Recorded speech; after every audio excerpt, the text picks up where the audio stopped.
Hey, Sonia here. Welcome to Sonia's Sermonettes. Have I got a word for you this morning? I've been thinking a lot about people that had talents, gifts, and have laid them aside and have done nothing with them. Maybe years ago you had this desire to really fulfill these dreams and this talent. Something happened, something took place, possibly you got a family, got a job, got all kinds of obligations and distractions and whatever. I have to tell you that is no excuse.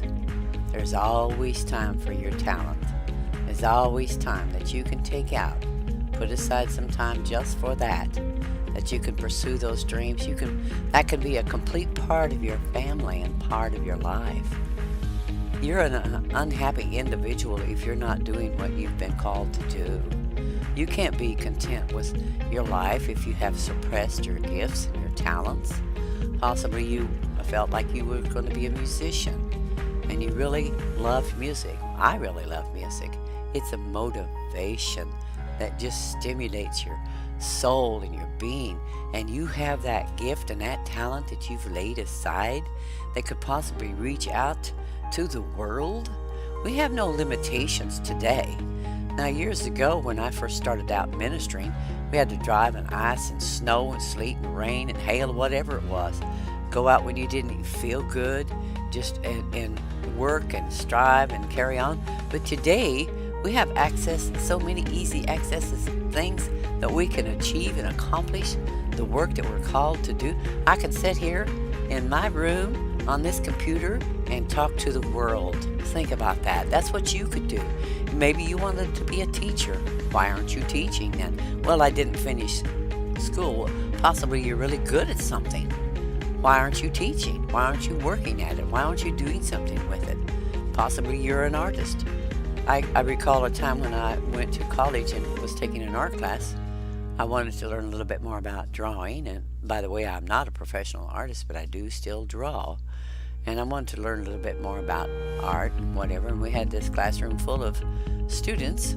We had this young man that was there with just one little short yellow pencil and his little notebook and a little folder, and the teacher instructed us that it was mandatory that we had different types of leads and different kinds of pencils, and that it was required, mandatory to have it.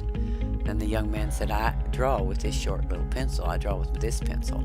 And she said, you will get your pencils or you can leave this classroom. The problem with that whole thing was, he said, well, I'll just leave then. I watched him gather up his things, his pencil and his little folder and whatever, and walk out, and I thought, how awful that is. He had such an awesome talent of art. He could draw. He didn't even need to be in that classroom. He was just there for whatever reason, whatever purpose, and he let that stop him. He walked out. Now today, we have no excuses for not pursuing what we are called to do. That gift, that talent you've put aside, I want you to get a hold of that. Take some time out. Work on doing these things. Fulfill your dreams. Fulfill your desires. I am on here to encourage, not to criticize, not to condemn.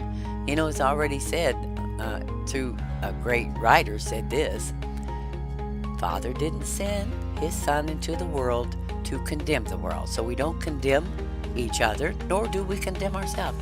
We are here because the Father wants us to do what he has called us to do. I want you to just think about trying and working toward doing something greater, that great gift that's in you. Let's get it awakened. Awaken that talent, that gift that's in you. Fulfill your dreams. Make yourself happy with it. I love to sing. It just makes me happy. I love to listen to musicians that can play that have extended such great profession art. Now I want you to listen to the sermonettes. Each time I'll be coming back. I will be back.